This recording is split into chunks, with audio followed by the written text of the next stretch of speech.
जो चहुयुगीचा अधिष्ठात्री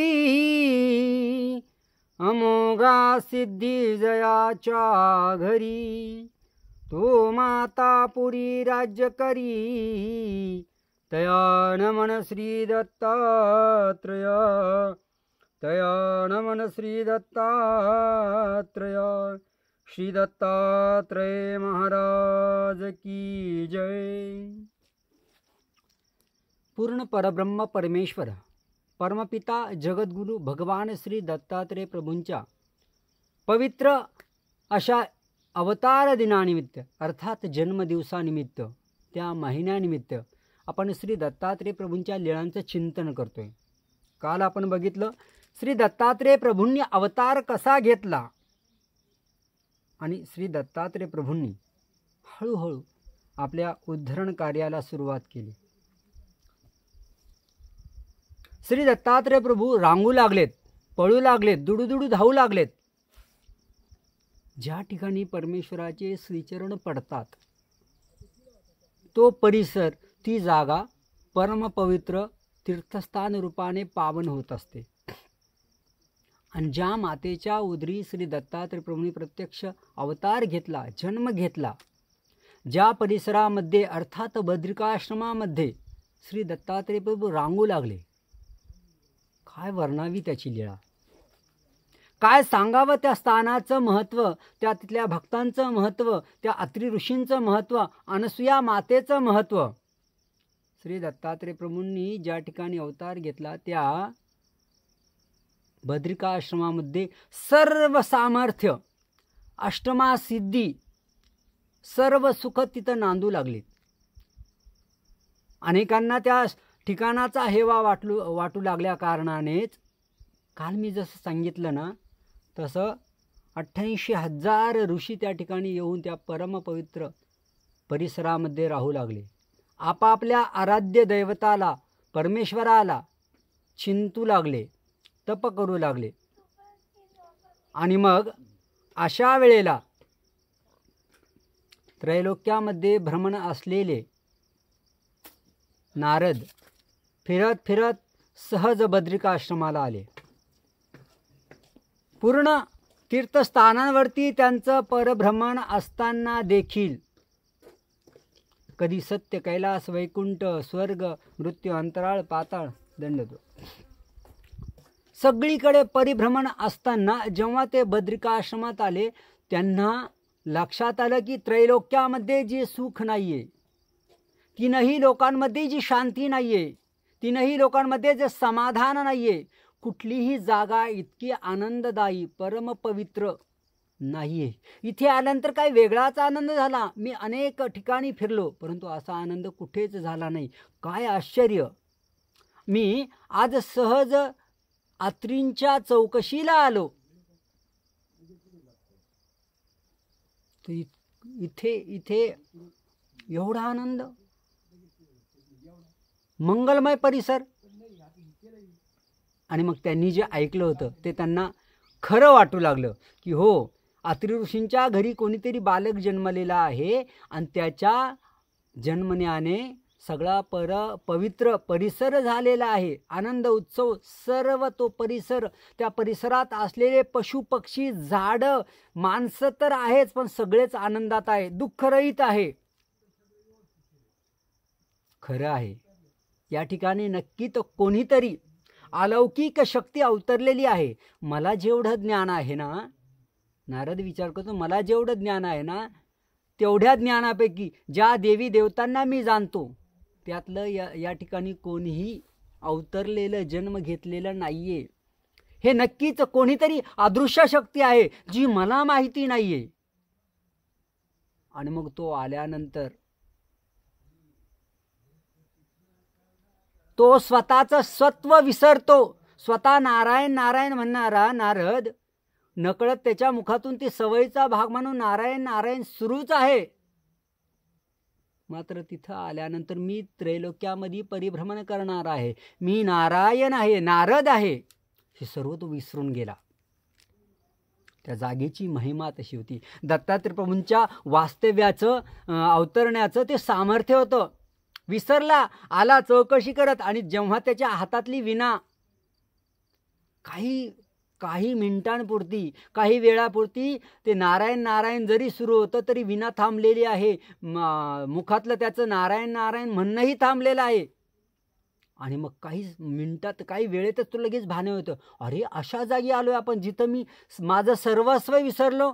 माझ्या मुखात सतत नारायण नारायण, जे तोंड, माझं जे मुख आहे त्याला जी सवय झालेली तेही थांबलं, माझं मनही थांबलं, माझं शरीरही थांबलं, माझं मुखही थांबलं. याचं आश्चर्य वाटतं. आणि मग त्यांना येताना बघून तिथले सर्व ऋषीमुनी आदरातिथ्य करतात, येण्याचं प्रयोजन विचारतात, आणि ते सांगतात की मी अत्री ऋषींना भेटायला आलेलो आहे. कारण नारदही मानसपुत्र आहेत ब्रह्मदेवाचे, आणि अत्री ऋषीही मानसपुत्र आहेत, म्हणजे दोघे भाऊ आहेत. माझ्या भावाला भेटायला आलेलो आहे, त्याला मुलगा झालेला आहे, पुत्र जन्म झालेला आहे त्याच्या घरी, असं मी ऐकलं म्हणून भेटायला आलेलो आहे. आणि सर्वजण त्यांना ठीक आहे म्हणून निरोप घेतात, आणि नारद अत्री मुनींच्या कुटीमध्ये येतात. जसं जसं कुटीजवळ येतात, जसं जसं कुटीमध्ये घुसतात, तसं तसं त्यांना त्या जागेवरची सत्वस्थता, त्या जागेवर असणारी शांती ती अनुभवायला यायला लागते. सुगंध सगळीकडे जरी असला ना बगीचात, तरी त्या सुगंधाला घेण्यासाठी नाक चांगलं असावं लागतं, सर्दी झालेली नसावी लागते. नारदांना ती जागा पवित्र असून त्यांच्या संवेदना जाग्या होत्या, आणि ते आनंदी, त्यांना एक अलौकिक आनंदाची प्राप्ती वाटू लागली, आणि अलौकिक आनंद प्रगटू लागला त्यांना. भान विसरले, त्या कुटीत आल्यानंतर तर अख्खं भान विसरल्यासारखं. आणि जेव्हा त्यांना येताना बघितलं तेव्हा माता अनसूया म्हणते, या नारदजी या. भाऊजाई लागत होती ना अनसूया त्यांची. आणि मग यथोचित आदरातिथ्य केल्यानंतर बसायला टाकते. भानावरती नाहीये नारद. ती विचारते, का आला, कधी आलात? आत्ताच आलात? हो. सहज आलात? हो. काय चाललंय? बरंय. चौकशी करते होती. पुन्हा विचारते, काही विशेष प्रयोजन तुमचं? नारद म्हणता, नाही. भान विसरलेत नारद. आणि मग ते अत्री ऋषींची चौकशी करतात. बंधू दिसत नाही आमचे, कुठे गेलेत? अनसूया माता सांगते, ते तपाचरणाला गेलेले आहेत, ते साधनेला गेलेले आहेत.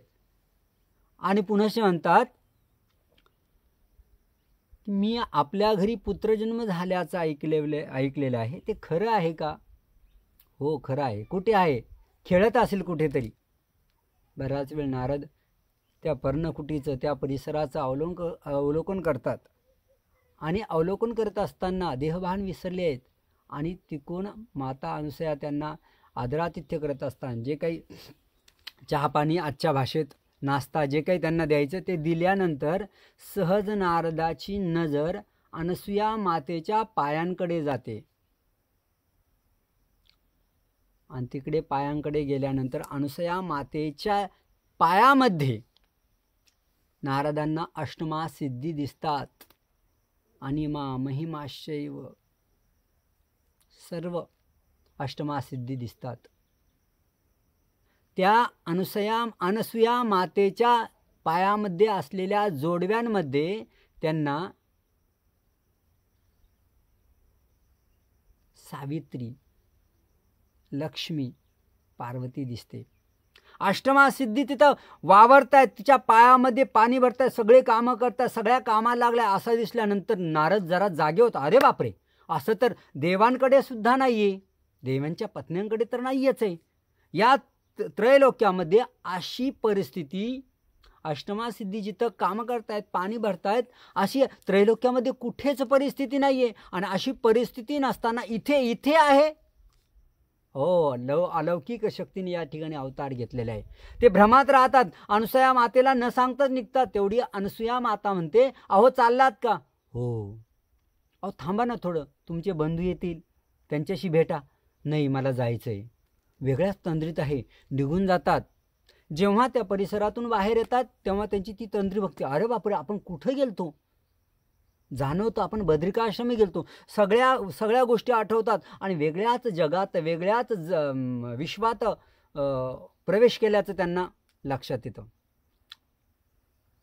अरे, ही बातमी कोणाला तरी सांगितली पाहिजे. आणि मग ज्या आपली माता आहे ना, मानस माता सावित्री, तिला जाऊन सांगायला हवं, तू त्यांच्या पायांमध्ये काय करतेस? अष्टमासिद्धी ते पाणी भरतायत, कामे करतायत. आणि तसेच नारद सत्यलोकात येतात. पोचल्यानंतर नारदांचा यथोचित सत्कार केल्यानंतर सावित्री म्हणते, काय वार्ता, कुठून आलात, काय चाललंय सध्या, आत्ताचं आगमन कुठलं आहे? नारद सांगतात, इकडच्या तिकडच्या गप्पा करतात आणि सांगतात, मी आत्ताच मृत्यूलोकातून आलो. वा वा, काय वार्ता आहे तिथली? काय नाही, मस्त आहे, पण सहज फिरत फिरत मी हिमालयाच्या कुशीत असलेल्या बद्रिका आश्रमामध्ये गेलेलो होतो. सावित्री म्हणते, हो हो, तिथं आपले पुत्र आहेत ना अत्री, हो तिथेच गेलो होतो. मग काय वार्ता तिथली? काही नाही, तिथे मुलगा जन्मला असं कळलं, अत्रींना भेटायला गेलतो. बरं, कसा आहेस मुलगा? नाही, भेट नाही झाली, ते कुठेतरी बाहेर खेळायला गेलेला होता मुलगा. मग काय नाही बाकी. पण आज सावित्री म्हणते, आज तुम्ही असे मोकळे बोलत नाही आहे, उदास चेहऱ्याने का बोलतायत? काही वैशिष्ट्य, काही वाईट घडलं का? कोणी काही बोललं का? तुमचा कोणी अपमान केला का? आणि मग नारदांना कळतं, आपला मूळ स्वभाव जागृत होतो त्यांचा. आता काहीतरी करायला हवं. इतका वेळ शांत बसलेले नारद, शांत असलेले नारद आता मात्र त्यांना शांत राहत नाही. आणि ते हळूच सांगतात, काही नाही, जरासं वाईट वाटलं हो. कसलं वाईट वाटलं? जाऊ दे, आता घरात विनाकारण कशाला तुमच्यात आणि पिताजींमध्ये भांडणं लावायची. अहो पण झालं काय? नाही, झालं काही तसं नाही, एवढं काही विशेष वाटलं नाही, पण तरी थोडंसं वाईट वाटलंच. इकडे त्या सावित्रीला ते जरा उकसवण्याचा प्रयत्न करतात, रागवण्याचा. पण मला असं वाटतं की पिताश्रींनी असं करायला नको पाहिजे होतं. सावित्रीचा थोडासा स्वभाव, गुणधर्म प्रगट होऊ लागतो. ती केलं काय, झालं काय, यांनी काय केलं हे सांगा. नाही, केलं काय माहिती नाही, पण मला ते वाईटच वाटलं जरा. काय वाटलं? काय नाही, अनसूयेकडे गेलतो, म्हणजे अत्रींच्या पत्नीकडे गेलते, ते तुम्ही सांगितलं. पुढे काय? तिथं राहिल्यानंतर ती सती आहे, हो, म्हणजे ती पतिव्रता आहे, हो, ते ऐकलेले आम्ही. आमच्यापेक्षा थोडी पतिव्रता आहे, आमच्यापेक्षा कमी आहे. नाही, तुम्ही पतिव्रता आहात, पण तुमच्यापेक्षा जरा मोठीच वाटली मला. असं तुम्हाला का मोठी वाटली? नाही, तिथे तिच्या चरणी सर्व अष्टमासिद्धी लोळण दिसल्या. हो, त्या तर आमच्याकडेही घेतात, पण आज ते मृत्यूलोकात दिसल्या ना. बरं, ठीक आहे. मग पण मला सगळ्यात वाईट वाटलं की तिच्या जोडव्यांमध्ये तुमचं प्रतिबिंब दिसलं. आणि मग मात्र सावित्रीचा पारा चढतो. आमचं प्रतिबिंब, आम्ही त्रैलोक्यामध्ये पतिव्रता म्हणून प्रसिद्ध आहोत, मी, लक्ष्मी आणि पार्वती, आणि आमचं प्रतिबिंब त्यात दिसलं, माझं प्रतिबिंब त्यात दिसलं. असं नाही करणार. आता मला आई तुझा भरोसा नाही का माझ्यावरती? मी आताच बघून आलोय. आणि पारा चढला, फुल चढला. येऊ द्या त्यांना घरी, विचारतेच. नारदाच्या लक्षात आलं की आपण जे करायचं होतं ते झालेलं आहे, आणि आता इथून पळ काढणं यातच भलाई आहे. आणि मग असं म्हणून नारद तिथून पळ काढतात. तसंच फिरत फिरत जातात. आता एका ठिकाणी ठिणगी टाकलेली आहे. आता जातात विष्णूच्या मंदिरी. विष्णूच्या मंदिरात गेल्यानंतर, महालात गेल्यानंतर तिथं लक्ष्मी माता असते बसलेली. यांना येताना बघते, स्वागत होतं, इकडच्या तिकडच्या गप्पा होतात आणि पुन्हा मूळ मुद्द्याला हात घालतात. तसंच जसं सावित्रीकडे करतात. काय सांगू माते, गेलो होतो बद्रिका आश्रमी, अत्री ऋषींच्या घरी मुलगा जन्मला म्हणून. तर तिथे गेल्यानंतर मला ती पतिव्रता अनसूया आहे ना, तिच्या चरणी तिथं कामं करताना मला अष्टमासिद्धी दिसल्या, चरणी लोळण घेताना अष्टमासिद्धी दिसल्या. हो, असेल पतिव्रतेचं काम आहे, तेवढं सामर्थ्य तिच्याकडे येत असतं.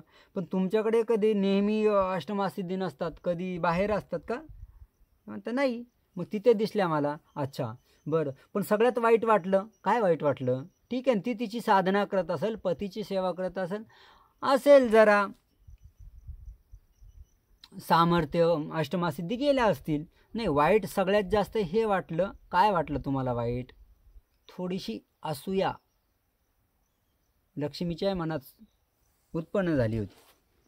नाही, वाईट सगळ्यात हे वाटलं की तुमचं प्रतिबिंब, तुमचं चित्र आम्हाला त्याच्या जोडव्यात दिसलं. आबा बाबा बाबा बा, अशा शब्दाबरोबर लक्ष्मीचा पारच चढतो. असं कसं केलं? आम्ही सगळ्यात जास्त मोठ्या पतिव्रता असताना, मी पतिव्रता असताना माझं प्रतिबिंब तिच्या पायातल्या जोडव्यात, हे कोणाचं काम आहे माहिती नाही. कदाचित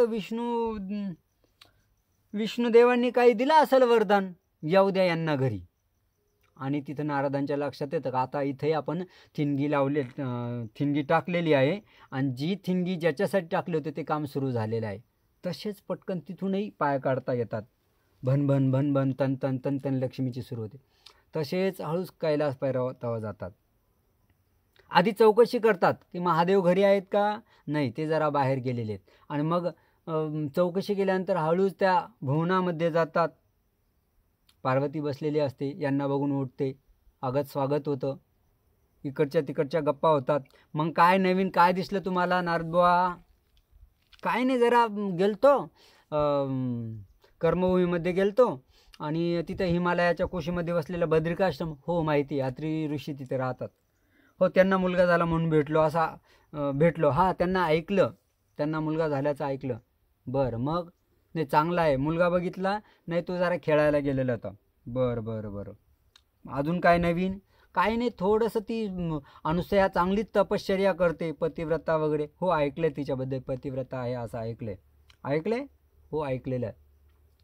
पण एवढं सामर्थ्य तुमच्यापेक्षा जरा थोडंसं मला जास्तीच वाटलं.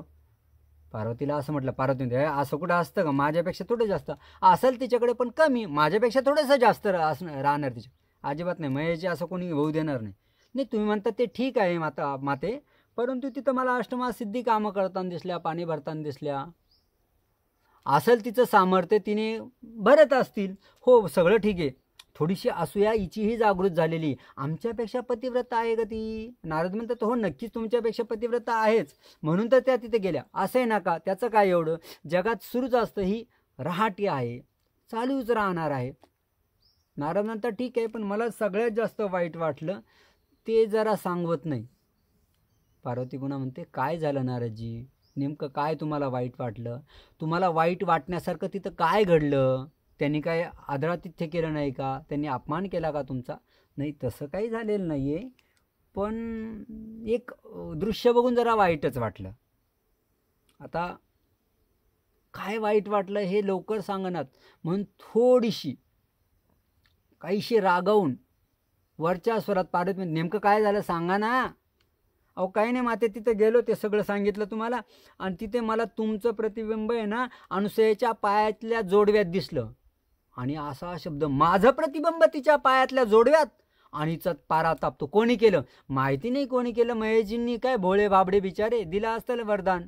आणि बस पार्वतीचा पारा चढलेला, रागावते, रागाने लाल झालेली होते. आणि ते बघितल्यानंतर नारदजी तिथून पोबारा करतात, तिथून सटकून जातात, जे करायचं ते निघून जातात. तीनही घरी वातावरण तापलेले, महाल तापलेले आहेत, आणि आपापली कामं करून ब्रह्मा विष्णू महादेव आपापल्या महाली जातात. आपल्या महाली ब्रह्मदेव जातात, आणि महालात जात असताना नेहमीप्रमाणे पत्नी स्वागताला आलेली नाही, विचारपूस नाही, कुठे सावित्री कुठे माहिती नाही. सेवक सांगतात काय माहिती, मध्ये आहेत, शयनगृहात आहेत, त्या बाहेर आलेल्या काय झालं माहिती नाही. आणि मग ते शयनगृहात जातात, त्यावेळेस त्यांना दिसतं ती रागाने, चेहरा लक्षात येतं की काहीतरी बिघडलेलं आहे. आणि ते मग सहज नेहमीप्रमाणे विचारायचं म्हणतात, काय आज तुम्ही आमच्या स्वागताला आले नाही, चौकशी नाही, पाणी नाही, काही नाही. एक नाही दोन नाही. अहो झालं काय, तुम्ही रागावलात, आम्ही काय चुकीचं केलंय का? एक नाही दोन नाही. जवळ जातात, विचारतात नेमकं झालं काय. आणि हातात हात घेतात. त्याबरोबर काय झालं, तुम्ही त्या स्वतःच्या मुलाच्या बायकोला अष्टमासिद्धीन माझं आमचं प्रतिबिंब तिथं दिसावं एवढं तुम्ही वरदान दिलं तिला. ब्रह्मदेव म्हणतात मी तर वरदान दिलंच नाही. नकळत तर दिलं नाही म्हणून विचार करतात, थोडंसं चिंतन करतात. नाही अगं बाई मी नाही दिलं, तुम्ही निर्मिती करणारे आहे, तुम्ही नाही दिलं मग कोण दिलं. अगं नाही पण मी दिलंच नाही ना. झालं तिची समजावणी करता करता करता करता थोडंसं कमी होतं. ठीक आहे मी चौकशी करतो, विचारतो, कदाचित विष्णुदेवांनी नाही तर महादेवांनी दिलं असेल तर विचारतो मी त्यांना, थोडंसं शांत करतो. इकडं विष्णुदेव येतात आपल्या महाली, तिथेही तीच परिस्थिती, तिकडेही रिस्पॉन्स नाही. त्यांना वाटतं कदाचित भोळ्या भाबड्या महादेवांनी नाहीतर प्रसन्नतेच्या भरात ब्रह्मदेवांनी दिलं असेल वरदान अत्रि ऋषीच्या भार्येला. इकडे महादेव विचारतात, महादेव जेव्हा महालात येतात तिथे त्याच्यापेक्षा भयान परिस्थिती असते आणि तीही तसंच म्हणते की माझ्या अपरोक्ष तुम्ही अशा वरदान कसं दिलं. महेशजी सांगतात अगं मी भोळा बाबडा आहे, मी कोणालाही काही वरदान देतो, दिलेलं अंगाशी पण येतं, पण मी तिला वरदान दिलेलं नाहीये, माझा काहीच संबंध नाहीये. कदाचित विष्णुदेवांनी कदाचित ब्रह्मदेवांनी दिला असेल. आणि म्हणून एकदा चौकशी करतो, तिलाही शांत करण्याचा प्रयत्न करतात. तीनही देव एकमेकाच्या महालाच्या निघतात. तिकून विष्णुदेव ब्रह्मदेवाकडे निघतात, इकून महादेव ब्रह्मदेवाकडे निघतात आणि तिघांची रस्त्यात भेट होती. तिकडे ब्रह्मदेवही यांना भेटायला निघालेले असतात. का हो कुणीकडे, काय नाही इकडे चाललो होतो. आता घरचं वातावरण गृहकलह आहे हे डायरेक्ट कसं सांगावा, सगळे टेन्शनमध्ये दिसत आहेत, परंतु इकडच्या तिकडच्या गप्पा होत आहेत. कोणी डायरेक्ट मुद्द्याला हात घालणार, कारण जर सांगितलं आमची बायको रागावलेली, पत्नी रागावलेली, इज्जत कमी व्हायची ना, कोणीच सांगत नाही. आणि मग असं झाल्यानंतर शेवटी इकडच्या तिकडच्या गप्पा झाल्यानंतर मूळ मुद्द्याला का हो तुम्ही रागा, काहीतरी टेन्शनमध्ये दिसता, काहीतरी चिंतेत दिसता, काय झालं. काय नाही हो, घरातलं नेहमीचं टेन्शन, चिंता, काय झालं. आणि मग ते सांगतात अरे बापरे, ब्रह्मदेवानं सांगितलं आणि हे दोघे हात कपाळाला लावतात. तशीच परिस्थिती आमच्या घरी आहे, आमच्याकडे असंच झालं.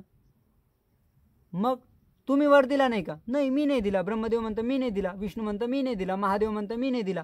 अरे तिघांनी वर दिला नाही, मग दिला कोणी. घरातलं वातावरण सध्या शांत होईल असं दिसत नाही, काहीतरी उपाय करायला पाहिजेत. अत्रीच्या पत्नीला कोणी वर दिला, एवढी श्रेष्ठ कशी झाली, काहीतरी करायला पाहिजे, तिचं सत्वभंग केलं पाहिजे, नाही तर आपलं गृहस्वस्थ काय राहणार नाही, घरात काय शांती राहणार नाही. आणि असं म्हणून ते तिघही हिमालयाच्या कुशीत वसलेल्या त्या परमपवित्र असणाऱ्या बद्रिकाश्रमामध्ये येण्यास निघतात. बद्रिकाश्रमामध्ये आल्यानंतर त्यांची कशी फजिती होते हे आपण उद्याच्या भागामध्ये बघूया. परंतु या कथेतला एक संदर्भ घ्यायचा आहे की जेव्हा जेव्हा माणूस स्वतःला मोठं समजतो तेव्हा तेव्हा दुःख भोगावं लागत असतं. जेव्हा जेव्हा अहंकार, मीच श्रेष्ठ, मीच मोठा असं माणूस मानतो आणि इतरांना तुच्छ मानतो, त्यावेळेस जमिनीवर त्यांना आपली जागा दाखवण्याचं काम येन केन प्रकारे परमेश्वर सृष्टीव्यवस्था जग करत असतं. इथे या तीनही पत्न्यांना, या तिघांच्या पत्न्यांना खूप गर्व, अभिमान असतो, अहंकार असतो की आमच्यासारख्या पतिव्रता या जगात नाहीये, आम्ही तिघीच खऱ्या पतिव्रता आहोत आणि मृत्यूलोकाचा ते विचारही नाही. परंतु आमच्यापेक्षाही ती सृष्टी श्रेष्ठ आणि आमचे प्रतिबिंब तिच्या पायात दिसत आहेत म्हटल्यानंतर त्यांचा अहंकार जागृत झालेला आहे आणि त्याचा पश्चाताप कसा करावा लागला, त्यांची फटफजिती कशी झाली हे आपण उद्याच्या भागात बघूयात. तोपर्यंत श्री दत्तात्रय प्रभूंच्या नामाचं स्मरण करूयात, श्री दत्तात्रय प्रभूंच्या लीळांचं चिंतन करूयात आणि श्री दत्तात्रय प्रभूंसोबतच माझ्या सर्वज्ञ श्री चक्रधर स्वामींना आपलं बनवण्याचा स्मरणाने प्रयत्न करूयात. श्री दत्तात्रय महाराज की जय.